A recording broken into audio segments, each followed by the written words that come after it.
So step 1 in your instructions is to put the leotard front and the bodice front together. The bodice front is wrong side facing, so if you have a look on the other side, it's slightly more sparklier. I could tell more easily by the white than the blue. So put them down.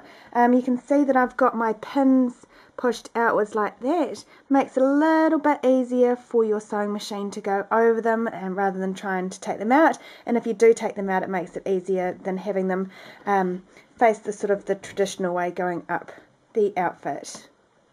We do the same with the back, so pin it together and get it ready for sewing.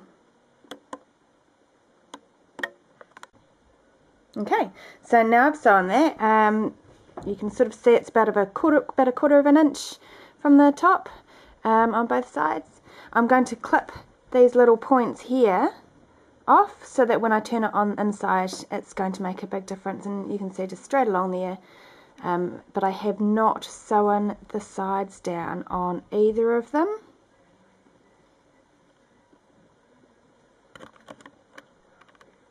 Okay, so now that it's all pinned down and ready to top stitch, there's something that you need to know. Here, this needs to be just slightly to the front, and the velvet fabric needs to be slightly over, just so that when it sits against your daughter's skin, that it's this netting isn't going to rub. And then we're going to just top stitch that, and the same with the back across the top. We'll top stitch. So I've now top stitched along the top. This is going to make it sit really nicely and firmly against your daughter. And I've also stitched the front to the netting to the velvet. So that's going to give us a line underneath, which is going to make it much easier for us to stitch on our trim later on. So the next step is to take the front, to take the back and sew it to the front. Okay, you can see here that it's not quite going to match up on the sides. Don't be alarmed, that's so that the seam doesn't actually sit right on the side, it sits slightly to the back. So move your seam over, right the way over, and pin that down so that it is together. Okay, all pinned and ready to sew. Right, so now that's all sewn together down at the sides. I've left quite a seam, so a 1/2 inch seam, so I can unpick it and move it out if I need to. And also, because they're jumping around quite a lot, sometimes it's quite good to either overlock this seam or put a zigzag on the inside, or even just 2 layers of straight stitching, just for strength. And I've just tacked the crotch seam together just by sewing straight across the bottom. And now it's time to try it on Miss Millie and see if it fits. So, yep, this fits Miss Millie. You can see it sort of comes up to about here on her armpit for the tips of the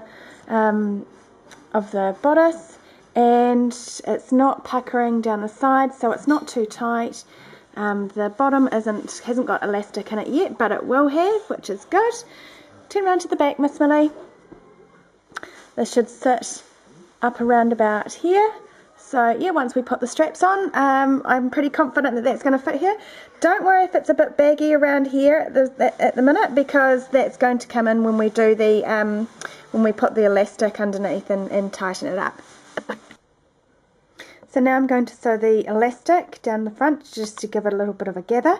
So when I get to my sewing machine, I will secure that down with a couple of stitches, and then I'll stretch it out right down to here, and sew straight down the centre down to here with a little bit of stretch. So here we go, that's what it looks like when it's sewn. As you can see, I haven't cut the end off. Don't cut the end off your elastic too early, because this helps you actually be able to, you know, pull it down and stretch it. This is what it looks like on the front, so it's just a little gather here, just to give a little bit of pizzazz. Okay, so to measure your daughter for the elastic of the legs, just put the elastic around her leg, just gently sort of pull so that it's not too tight. Once you've got an idea of where that's going to be, then you can measure off. Millie's about 36, so I'll make a mark. Don't cut your elastic. You'll need 2, 1 for each leg. So make that off at 36. And just make sure that you are marking it halfway as well. So just fold the elastic in half and then make a mark. That'll help when you're trying to sew it on, to see whether you're actually getting it halfway around each leg. Um, So putting on the leg elastic is not an exact science. I'm going to secure it right down here by the crotch seam, and as you can see, there's my mark. So I know that the front of the leotard is actually shorter from here to here than the back.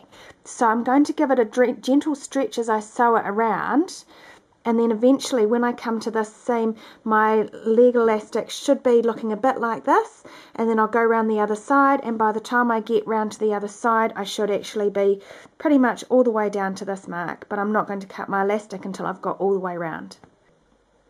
Okay, so that's what it looks like when the elastic's on.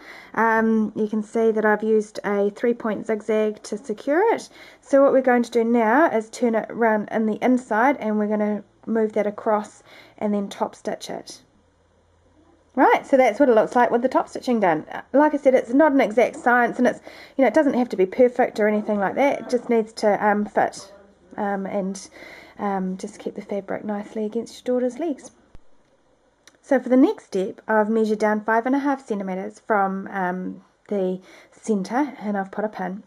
And then I've done the same on the sides, measured down 5.5 centimeters, and then I've drawn a line between the two pins so that I now know where I need to stitch this skirt on, and I've done the same on the back so that I've got a nice straight line. That's going to be covered by our trim, so you don't need to worry about that, but I have used a blue pen just in case.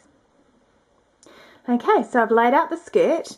It is right side facing upwards, and as you can see at the front, it is important that the front stays at the front because it is cut slightly longer to compensate for it coming up for the bodice.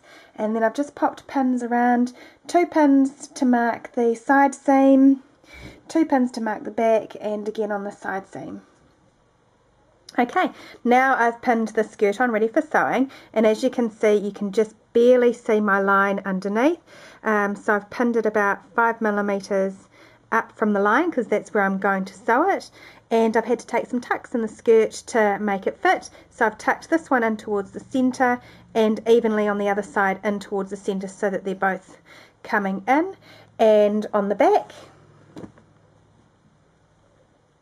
same thing, so that the both tucks are going in towards the center, and my center pins, my seam line pins are matching up on the side, so I know that everything's going to be even.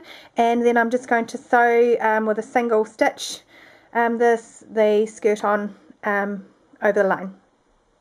Right, now that skirt's sewn on, just pop round and just carefully make sure that you have actually got both the bottom net and the top net stitched down, and then it's time to stitch on our straps. So just fix them up to the top, just pop them onto the sewing machine and just give them a little zip there, and then we'll measure them against your child. So we try the outfit on your daughter, and then the top should come up to here. So once you've secured your elastic on, then you need to bring it round the back. Turn round, Miss Millie. Okay, and then you need to make sure that it's about even on the back.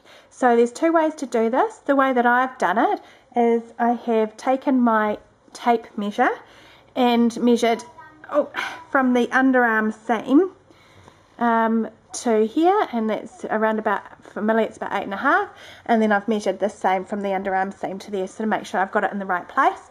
And when I take it off Millie, I'll be measuring that both shoulder straps are exactly the same before I stitch them. Okay, we're at the finished line now. So the last bit is the hand stitching, the trim on. So I've just pinned it just so that the pin sits just into the fabric, over the top of the sequins, and then over the fabric again. So the sequins can actually slide in there because it's the easiest way that I found to pin it. And I've used the stitch line that we had from the beginning to actually follow the line of the sequins so that the sequins cover the join between the 2 pieces of fabric. And when I sew it, I'm actually just going to whip stitch, put the cotton over the top, back down, and then back around so that that it's actually held just in between the sequins, because again that's the best way that I've found to secure them down. If you've got some fabric glue, by all means fabric glue the sequins down before you stitch it, and that might help keep it in place and make it look tidier. And voila, finished product. Good luck, guys.